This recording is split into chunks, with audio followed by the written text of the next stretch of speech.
Overseas Ministries.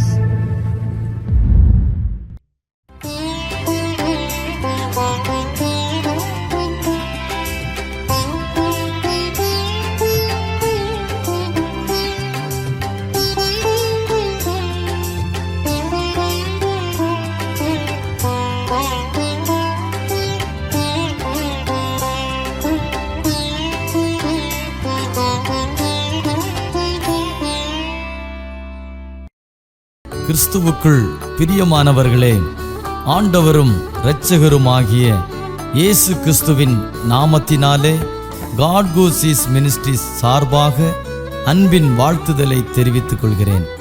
இந்த 8வது மாதம் தேவனாகிய கர்த்தர் புதிய துவக்கங்களை நம்முடைய வாழ்க்கையில் செய்ய உண்மையுள்ளவராயிருக்கிறார். 8 என்பது வேதத்தின் அடிப்படையில் நியூ பிகினிங், புதிய துவக்கம் என்று சொல்லப்பட்டிருக்கிறது. நிச்சயமாகவே இந்த மாதம் நம் வாழ்க்கையிலே, நமது குடும்பங்களிலே, ஆவிக்குரிய நிலைகளிலே புதிய துவக்கங்களை தரும் என்பதில் எந்த சந்தேகமும் இல்லை. ஒரு ஊழியக்காரனாய் நான் அதை உறுதிப்படுத்தி உங்களை வாழ்த்தி ஆசீர்வதிக்கிறேன்.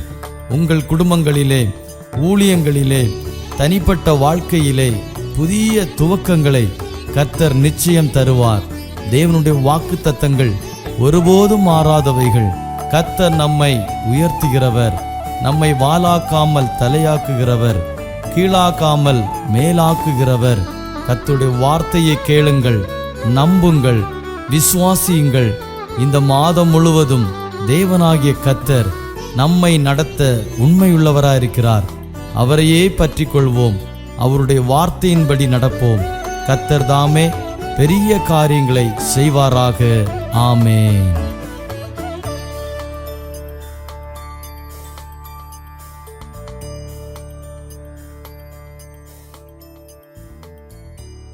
നാമത്തിൽ എല്ലാവർക്കും വന്ദനം. ഈ ശബ്ദം ശ്രവിക്കുന്ന എല്ലാ പ്രിയപ്പെട്ടവരെയും കർത്താവ് അനുഗ്രഹിക്കട്ടെ.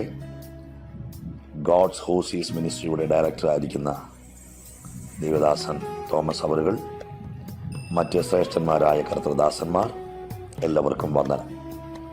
അപ്പോസ്തലനായ പൗലോസ് കൊരിന്ത്യർക്ക് എഴുതിയ 2-ാം ലേഖനം, അതിൻ്റെ 12-ാം അധ്യായം 8, 9, 10 വാക്യങ്ങൾ നമുക്ക് ചില മിനിറ്റുകൾ ധ്യാനിക്കാം. 12-ാം അധ്യായം 8-ാം വാക്യം തുടങ്ങുന്നത് ഇങ്ങനെയാണ്: അത് എന്നെ വിട്ടു നീങ്ങേണ്ടതിന് ഞാൻ 3 വട്ടം കർത്താവിനോട് അപേക്ഷിച്ചു. അവൻ എന്നോട്, എൻ്റെ കൃപ നിനക്ക് മതി, എൻ്റെ ശക്തി ബലഹീനതയിൽ തികഞ്ഞു വരുന്നു എന്ന് പറഞ്ഞു. ആകയാൽ ക്രിസ്തുവിൻ്റെ ശക്തി എൻ്റെ മേൽ ആവസിക്കേണ്ടതിന് ഞാൻ അതിസന്തോഷത്തോടെ എൻ്റെ ബലഹീനതകളിൽ പ്രശംസിക്കും.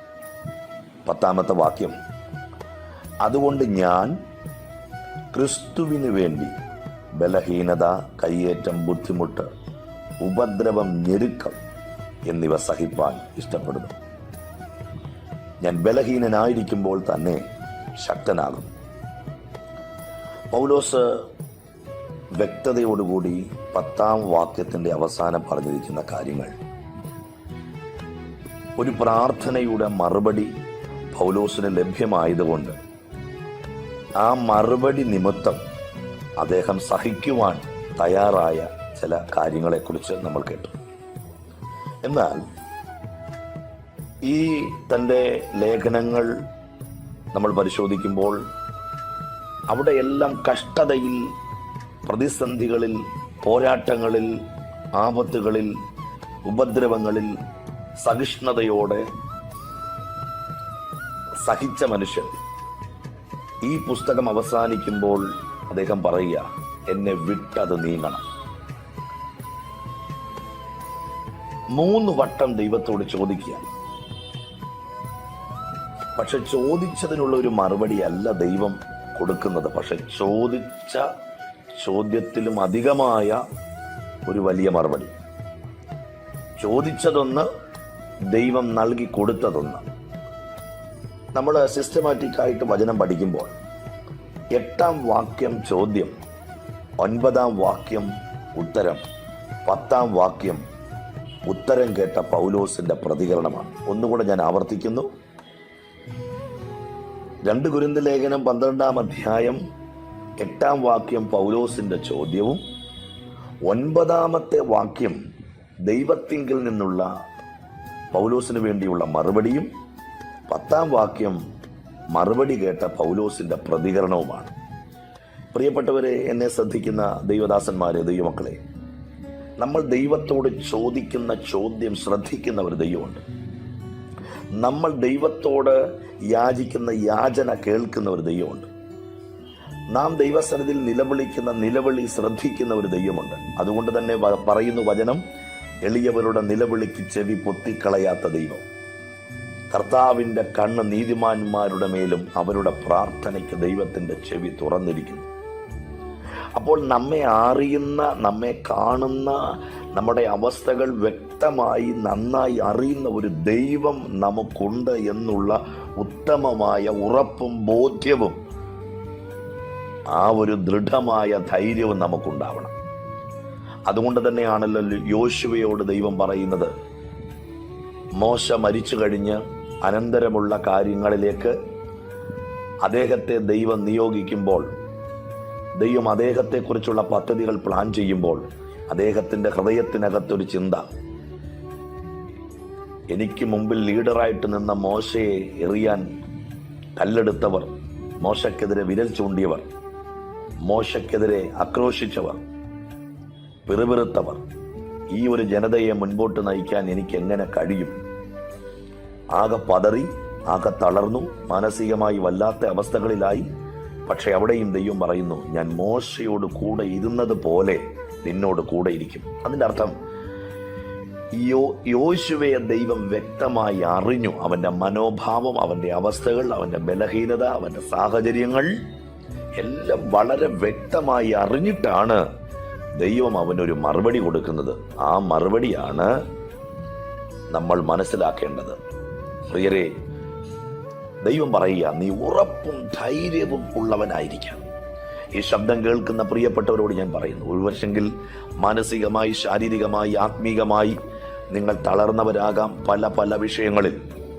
പക്ഷെ അവിടെ ദൈവം നിങ്ങളെ കാണുന്നു, ദൈവം നിങ്ങളെ അറിയുന്നു. കർത്താവ് പറയുന്നു, നിങ്ങൾ ഉറപ്പും ധൈര്യവും ഉള്ളവരായി. അത് രണ്ടും നമുക്ക് നഷ്ടപ്പെടരുത്. പലപ്പോഴും നമ്മുടെ ജീവിതത്തിൽ നമുക്ക് നഷ്ടപ്പെടുന്നത് പല കാര്യങ്ങളെക്കുറിച്ചുള്ള ഉറപ്പാണ്. പലപ്പോഴും നമുക്ക് ചോർന്നു പോകുന്നത് നമ്മുടെ ധൈര്യമാണ്. അതുകൊണ്ട് ഉറപ്പും ധൈര്യവും ഉള്ളവനായിരിക്കുക. നീ പോകുന്ന ഇടത്തൊക്കെയും ഞാൻ നിന്റെ കൂടെയുണ്ട്. ദൈവം കൊടുക്കുന്ന ശക്തമായ വാഗ്ദത്തം, ആ വാക്കിൻ്റെ ഘനം, അതിൻ്റെ ശക്തിയുടെ മികവ്, അതിൻ്റെ ശ്രേഷ്ഠത യോശുവ തിരിച്ചറിഞ്ഞ് അതിനനുസൃതമായി അവൻ സഞ്ചരിച്ചു. ചിലതിനെയൊക്കെ അവൻ അവകാശമാക്കി. നമുക്കറിയാം ആ ചരിത്രം. ഞാൻ പറയുന്നതിൻ്റെ സാരം, നാം ചോദിക്കുന്ന ചോദ്യത്തിന് മറുപടി തരുന്ന ഒരു ദൈവം സ്വർഗത്തിലുണ്ട്. മനുഷ്യനൊരു പക്ഷേ ശ്രദ്ധിച്ചെന്ന് വരികയില്ല, മനുഷ്യനൊരു പക്ഷേ കണ്ടെന്ന് വരികയില്ല, മനുഷ്യനൊരു പക്ഷേ അറിഞ്ഞെന്ന് വരികയില്ല. പക്ഷെ വ്യക്തമായി കാണുന്ന ഒരു സർവശക്തനായ ദൈവം സ്വർഗത്തിലുണ്ട്. മുകളിൽ ആകാശത്തെയും താഴെ ഭൂമിയെയും സമുദ്രത്തെയും അതിലുള്ളതിനെയും ഒക്കെ നിർമ്മിച്ച് ഭൂലോകത്തെയും ഭൂമണ്ഡലത്തെയും ഒക്കെ സകല കാര്യങ്ങളിലും സൃഷ്ടിച്ച് ദൈവം, ആ കർത്താവ് നമ്മെ അറിയാതിരിക്കുമോ? അത് നമ്മൾ ചിന്തിക്കേണ്ടിയിരിക്കുന്നു. അതുകൊണ്ട് പൗലോസ് ചോദിച്ച ചോദ്യം 3 വട്ടം ചോദിച്ചു. 3 വട്ടം ദൈവത്തോട് ചോദിക്കുന്നു. നമുക്കറിയാം, അപ്പോസ്തല പ്രവൃത്തി 9-ാം അധ്യായത്തിനകത്ത് ദമസ്കോസിന്റെ പടിവാതിൽക്കൽ സൂര്യനെ വെല്ലുന്ന ഒരു പ്രകാശം നട്ടുച്ച നേരത്ത് അവിടെ വരുന്നു. അവൻ തറയിൽ വീഴുന്നു, അവൻ അന്ധനാകുന്നു. കുറച്ചുപേര് പിടിച്ചുകൂട്ടിച്ച് യൂദയുടെ വീട്ടിൽ, നിർവീഥി എന്ന തെരുവിൽ ഒരു വീട്ടിൽ കൊണ്ടിരുത്തുന്നു.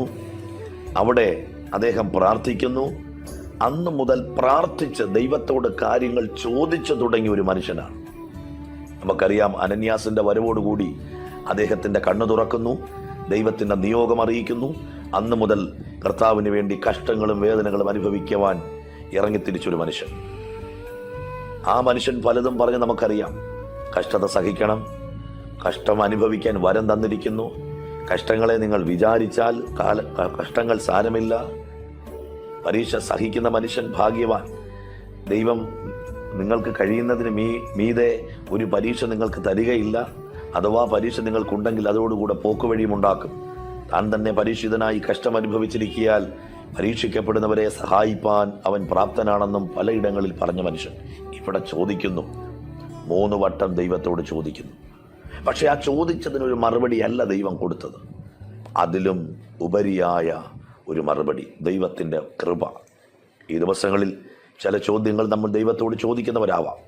പക്ഷേ ഒരുപക്ഷെ ചോദ്യത്തിനുള്ള മറുപടിയല്ല നമുക്ക് ലഭ്യമാകുന്നത്.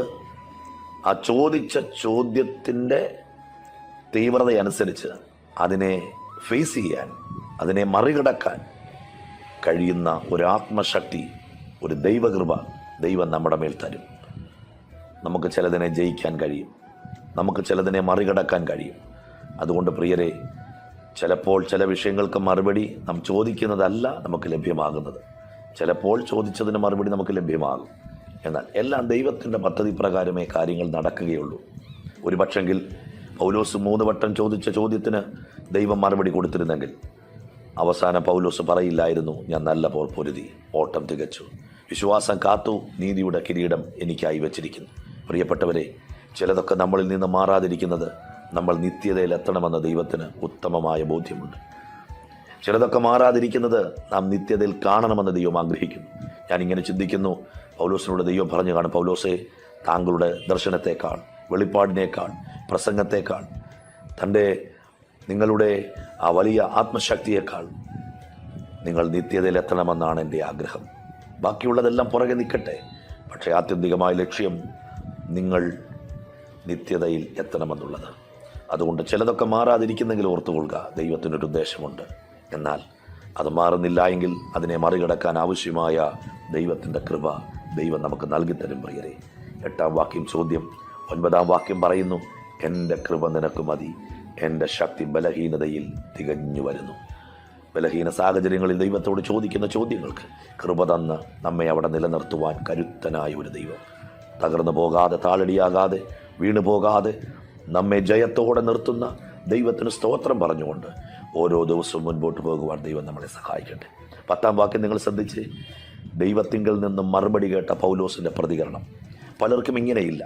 ചോദ്യം ദൈവത്തോട് ചോദിക്കും, ആൻസർ കിട്ടും, പിന്നെ ദൈവത്തോടൊരു പ്രതികരണമില്ലാതെ പോകുന്ന ആൾക്കാരെ നമുക്കറിയാം. എന്നാൽ ഈ ദിവസങ്ങളിൽ പൗലോസിനെ പോലെ പ്രാർത്ഥനയ്ക്ക് മറുപടി കിട്ടുമ്പോൾ, ദൈവാനുഗ്രഹം പ്രാപിക്കുമ്പോൾ ദൈവത്തിൻ്റെ മുമ്പിൽ നല്ല നിലയിൽ പ്രതികരിക്കാൻ നമുക്ക് കഴിയണം. അദ്ദേഹം പറയുക, ദൈവം കൊടുത്ത മറുപടി കേട്ട പൗലോസിൻ്റെ പ്രതികരണം, അതുകൊണ്ട് ഞാൻ ക്രിസ്തുവിൻ്റെ ശക്തി എൻ്റെ മേൽ ആവസിക്കേണ്ടതിന് ഞാൻ അതിസന്തോഷത്തോടെ എൻ്റെ ബലഹീനതകളിൽ പ്രശംസിക്കും. പ്രിയരെ, ദൈവശക്തി നമ്മളിൽ നിലനിൽക്കണമെങ്കിൽ നമ്മൾ ബലഹീനതയിൽ പ്രശംസിക്കുന്നവരാകണം. ദൈവാത്മാവിൻ്റെ സ്വാധീനം നമ്മളിൽ നിലനിൽക്കണമെങ്കിൽ നമ്മുടെ ബലഹീന സാഹചര്യങ്ങളിൽ നമ്മൾ കരുത്തോടെ, ഉറപ്പും ധൈര്യത്തോടെ നിൽക്കുന്നവരാകണം. അടുത്ത അദ്ദേഹം പറയുക, അതുകൊണ്ട് ഞാൻ, ഏതുകൊണ്ട്? എൻ്റെ ബലഹീനതയിൽ ആത്മശക്തി ഇറങ്ങി വരുന്നത് കൊണ്ട്. ബലഹീനതയും കയ്യേറ്റവും ബുദ്ധിമുട്ടും ഉപദ്രവവും ഞെരുക്കവും ഞാൻ സഹിപ്പാൻ ഇഷ്ടപ്പെടുന്നു. കാരണം ഞാൻ ബലഹീനനാകുമ്പോഴാണ് ഏറ്റവും കൂടുതൽ ശക്തി ഉള്ള ഒരു വ്യക്തിയായി മാറുന്നത്. അതുകൊണ്ട് ഈ ദിവസങ്ങളിൽ പ്രിയപ്പെട്ടവരെ, ബലഹീനതയിൽ ശക്തി തരുന്ന ഒരു ദൈവം നമുക്കുണ്ട്. ആ ദൈവത്തിലുള്ള ഉറപ്പും ധൈര്യവുമായി നമുക്ക് മുമ്പോട്ട് സഞ്ചരിക്കാം. നമ്മുടെ ശുശ്രൂഷകൾ, നമ്മുടെ കുടുംബം എല്ലാം ദൈവത്താൽ അനുഗ്രഹിക്കപ്പെടട്ടെ. പ്രത്യേകിച്ച് എൻ്റെ ഈ ശബ്ദം ശ്രവിക്കുന്ന എല്ലാ ദൈവദാസന്മാരെയും കർത്താവ് ധാരാളമായി അനുഗ്രഹിക്കട്ടെ എന്ന് പ്രാർത്ഥിക്കുന്നു. കർത്താവ് അനുഗ്രഹിക്കട്ടെ. നമുക്ക് പ്രാർത്ഥിക്കാം. സ്വർഗസ്ഥനായ ഞങ്ങളുടെ പ്രിയ പിതാവേ, ഞങ്ങൾ കേട്ട ദൈവവചന ചിന്തകൾ ഞങ്ങളുടെ ജീവിതത്തിന് അനുഗ്രഹത്തിനും ആശ്വാസത്തിനും കാരണമാകട്ടെ. എല്ലാ ദൈവദാസന്മാരെയും അവരുടെ ശുശ്രൂഷകളെ ദൈവം അനുഗ്രഹിക്കണം. പ്രത്യേകിച്ച് ഗോഡ്സ് ഹോസീസ് മിനിസ്ട്രിയുടെ ഡയറക്ടർ ആയിരിക്കുന്ന തോമസ് സാറിനായി പ്രാർത്ഥിക്കുന്നു. മറ്റു സഹപഠന്മാരെ ഞങ്ങൾ ഓർക്കുന്നു. കർത്താവ് അനുഗ്രഹിക്കണം. ശുശ്രൂഷയുടെ അതിരുകളെ വിശാലമാക്കി ആത്മശക്തിയുടെ അളവറ്റ വലിപ്പം ഓരോ മക്കളുടെ മേലും ദൈവം വെളിപ്പെടുത്തണം. എല്ലാ മഹത്വം അങ്ങേക്ക് യേശു ക്രിസ്തുവിൻ നാമത്തിൽ തന്നെ പിതാവേ. ആമേൻ, ആമേൻ, ആമേൻ.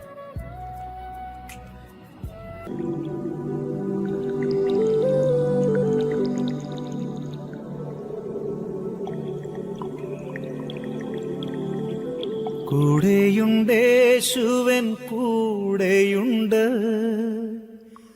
കൂട്ടിനവൻ എന്നും കൂടെയുണ്ട്.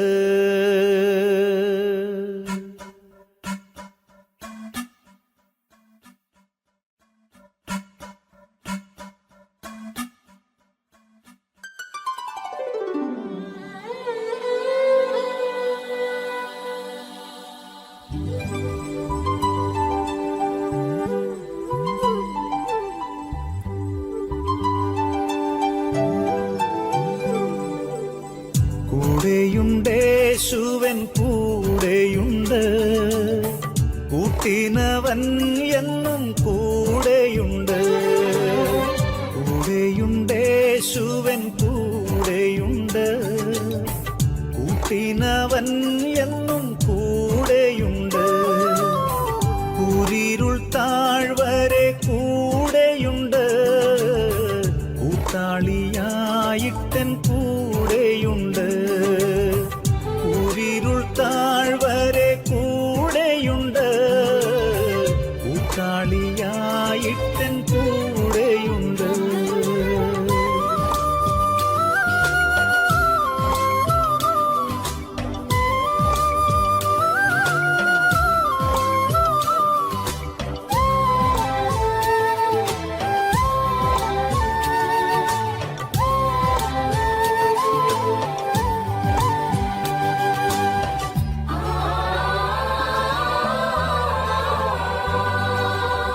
ഭയപ്പെടേണ്ട ഞാൻ കൂടെയുണ്ട്, എന്നുര ചെയ്തവൻ കൂടെയുണ്ട്.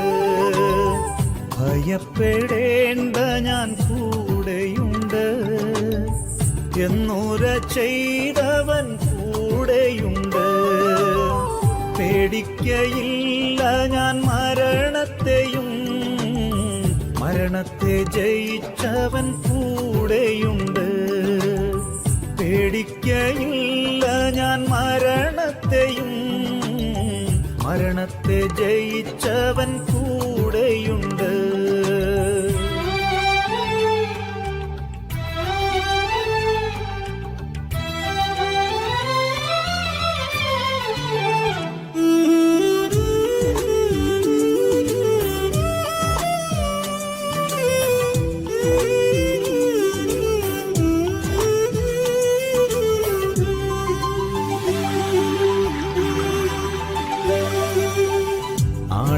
ആഴിയിന്നാഴത്തിൽ കൂടെയുണ്ട്, ആകാശമേഘങ്ങളിൽ കൂടെയുണ്ട്. ആഴിയിന്നാഴത്തിൽ കൂടെയുണ്ട്, ആകാശമേഘങ്ങളിൽ കൂടെയുണ്ട്. ആവശ്യനേരത്തൻ കൂടെയുണ്ട്, ആശ്വാസദായകൻ കൂടെയുണ്ട്. ആവശ്യനേരത്തൻ കൂടെയുണ്ട്, ആശ്വാസദായകൻ കൂടെയുണ്ട്.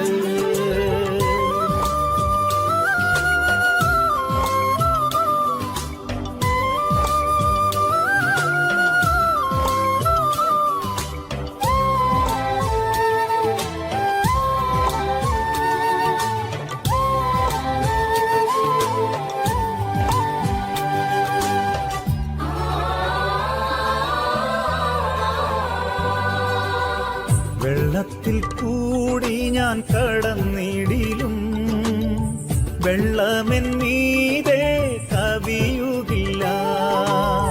വെള്ളത്തിൽ കൂടി ഞാൻ കടന്നിടിലും, വെള്ളമെൻ മീതെ കവിയുകില്ല. വെന്തു പോകില്ല ഞാൻ തീയിൽ നടന്നാൽ, എൻ താതൻ എന്നോടു കൂടെയുണ്ട്. വെന്തു പോകില്ല ഞാൻ തീയിൽ നടന്നാൽ, എൻ താതൻ എന്നോടു കൂടെയുണ്ട്.